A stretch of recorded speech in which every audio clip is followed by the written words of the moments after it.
You dip a cheap coffee spoon into a bag of white crystals, tip it into a cup, and forget it before the stirring stops. Nothing about that gesture feels like history. Your tongue disagrees. The receptors lighting up right now are running a program older than your species, older than primates, older than the continent you were sitting on, which reverses the whole story. The craving did not arrive with the sugar. It arrived tens of millions of years first.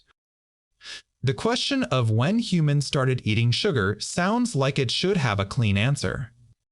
A date, a place, a first bite. It doesn't. The real story starts in a forest that no longer exists.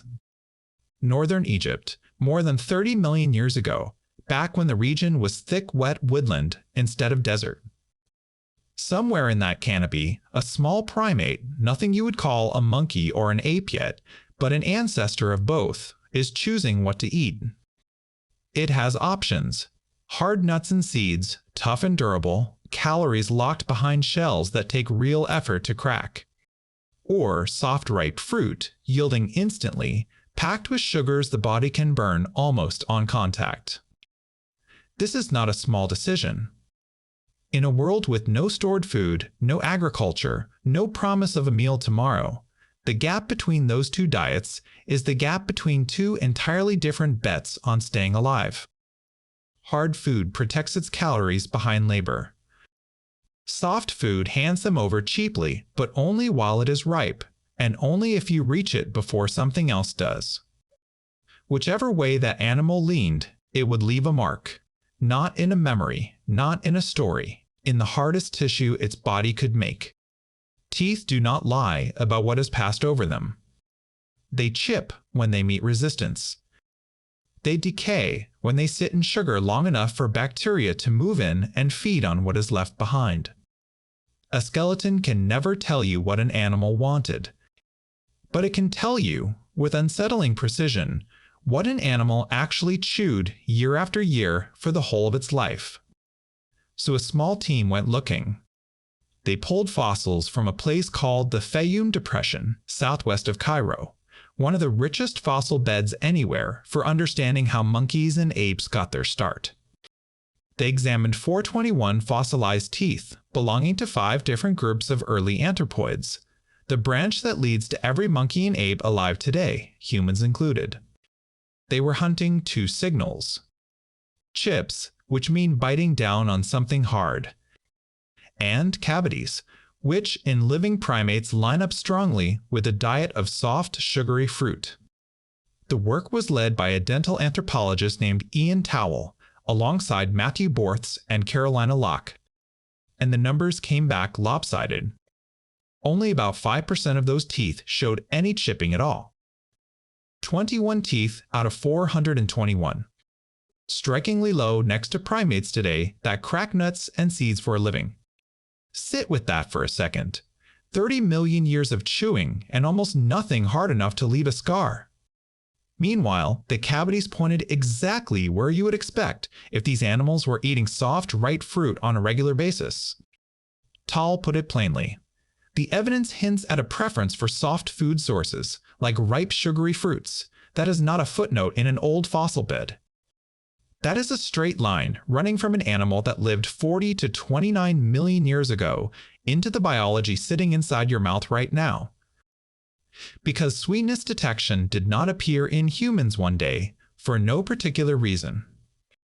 It is carried by a gene present across the whole primate family tree, shaped over millions of years by exactly the kind of pressure those Fayum teeth are describing.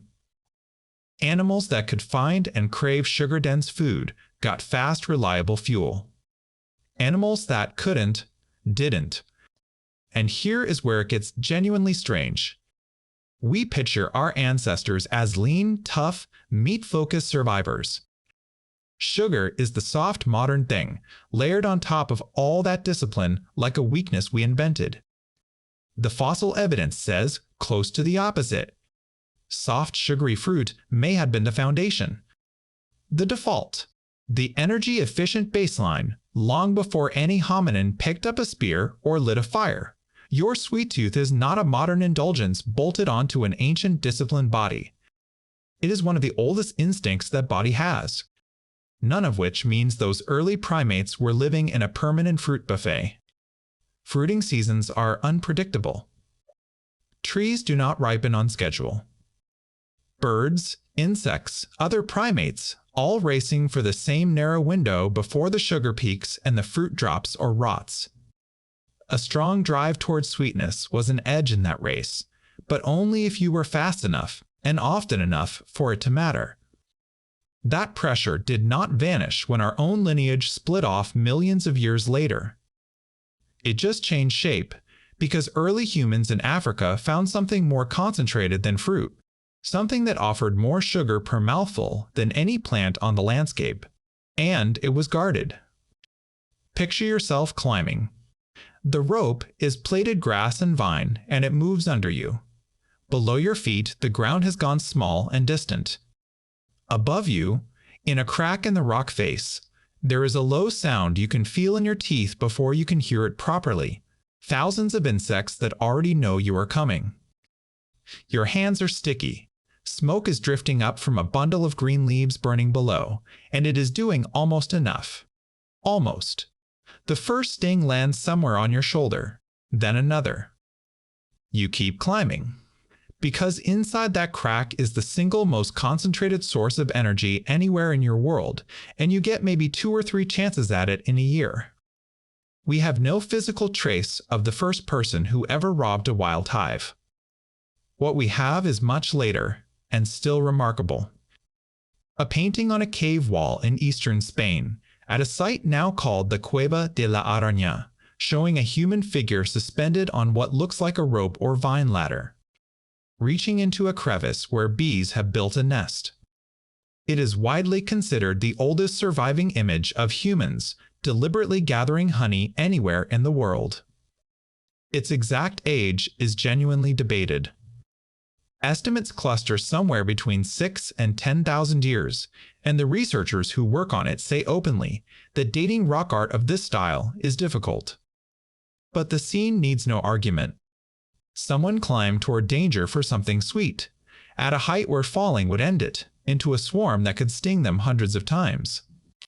This is the part that reframes everything. For almost the entire span of human history, sugar was not a habit. It was not a snack. It was a calculated risk, taken rarely, for a substance so dense with energy that people decided the danger was worth it. Sugar was not something you had. It was something you earned, at real physical cost, a handful of times a year, if you were lucky and skilled. That scarcity is the piece almost completely missing from how we think about sweetness today. And it is the hinge the rest of the story turns on. Because thousands of kilometers from that Spanish cliff, people stopped searching for sugar and started growing it. The trail leads to the highlands of New Guinea, where a wild grass was slowly turned into what we now call sugarcane, somewhere around 6,000 to 8,000 years ago. That estimate leans mostly on genetics and language rather than a single dramatic dig, because the region's wet tropical soil destroys preserved plant, remains almost as fast as they are buried. But a major genomic study published in 2025, tracing the ancestry of hundreds of modern cane varieties, confirmed New Guinea as the origin point. What is easy to miss is how modest this beginning was. Those early cultivators were not refining anything. They were growing cane to feed pigs and to chew raw, sucking out the juice and spitting out the fiber. Some communities in the region were still doing exactly that well into the 20th century. Sugar at this stage was still a plant. You consumed it by hand, in its own body, unprocessed. The part that would eventually reshape economies, empires, and human health had not happened yet. It happened in India when someone worked out how to boil cane juice down, cool it, and coax it into solid crystals. Historians genuinely disagree about when. Some place it as early as the 5th century before the Common Era. Others as late as the 4th century after it. What nobody disputes is what the invention meant. A liquid that spoiled fast and traveled badly had just become a solid. Storable, shippable, sellable. In Sanskrit, they called it sharkara, meaning grit or gravel. That word is the root of the word sugar itself. Every time you say it, you are describing what it looked like to the people who first made it. Sugar had become a commodity, and for centuries afterward it stayed a rare and expensive one, closer to a spice or a medicine than a food, reserved mostly for the wealthy or the sick. That scarcity left a mark on human bodies, not in written records, in the teeth of the dead. Across bioarchaeological studies from the ancient Levant to Neolithic farming villages in China and Ukraine, researchers kept finding the same pattern. As populations shifted toward intensive grain farming, rates of tooth decay tended to rise. The biology makes sense. Starchy processed grains break down into fermentable sugars right there in your mouth, feeding the same bacteria that thrive on sugar itself. So the story tells itself. Farming ruined our teeth. Except the data is messier than that. A reanalysis published in 2019 looked hard at the numbers behind that narrative and found something more complicated. Decay rates between farming and hunter-gatherer populations actually overlapped by more than 70%. Climate turned out to be a meaningful factor too, sometimes rivaling diet in its effect on dental disease. The clean image of pristine cavity-free foragers giving way to rotten-toothed farmers is real in aggregate. It is nowhere near as tidy as it gets told, which leaves an obvious problem. If farming alone did not cause the collapse in oral health we associate with the modern world, what did? The answer came from a genuinely elegant piece of work. Plaque, if you leave it long enough, hardens into a mineral called calculus. And calculus can survive on a tooth for thousands of years, sealing the bacteria inside it like amber. So a team read them. Ancient bacterial genetic code recovered from 34 skeletons spanning roughly 7,500 years of European history. A fossilized snapshot of the microbial communities that once lived in these people's mouths. The research was led by a geneticist named Christina Adler. At first, the results were unremarkable. A shift toward a less healthy, disease-associated bacterial community when farming arrived in the early Neolithic. Expected. Then came the part nobody expected. Between that early agricultural shift and roughly 400 years ago, the oral microbiome barely moved. Thousands of years. Wars, plagues, empires, famines. And the bacteria in human mouths stayed remarkably stable. It was only during the Industrial Revolution that everything changed again, and changed far harder. That is when the cavity-causing bacteria we now consider normal became dominant for the first time. Read that again. The Agricultural Revolution, 10,000 years in the making, produced a real but modest shift in human oral bacteria. The Industrial Revolution, barely 2 centuries old, produced a bigger one. Something happened in that short window that outweighed the entire Neolithic era. What happened was supply. Sugar stopped being something you climbed a cliff for, or imported at enormous expense from across an ocean. It became something manufactured at industrial scale, grown on vast Caribbean plantations using forced and enslaved labor, and shipped to Europe in quantities no earlier century could have imagined. The anthropologist Sidney Mintz captured the scale in a single statistic. British sugar consumption per person rose from roughly 4 pounds a year in 1700 to around 18 pounds a year by 1800. 4 times more inside a single century, driven by an economic system built on human suffering that almost none of those consumers ever saw. That is the real rupture in this story.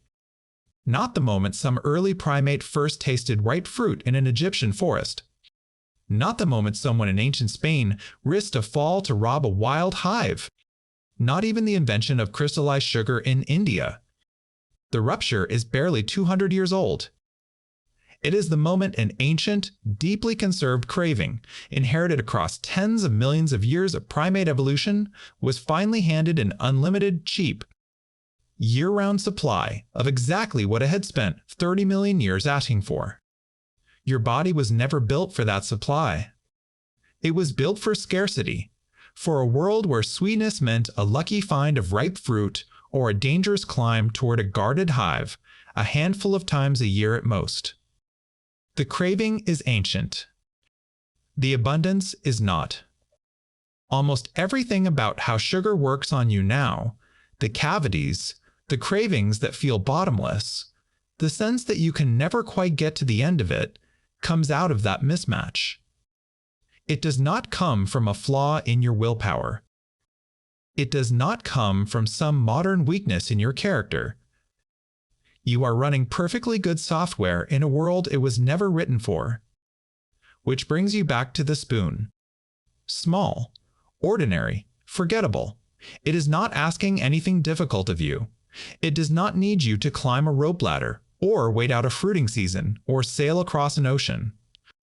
It just needs you to reach, the way something in you has been built to reach since long before there were humans to do the reaching. The sweetness dissolving in your cup right now is answering a want that is older than your species, older than your continent, older than the family tree you sit at the end of. The wanting was never the new part. Only the ease is new.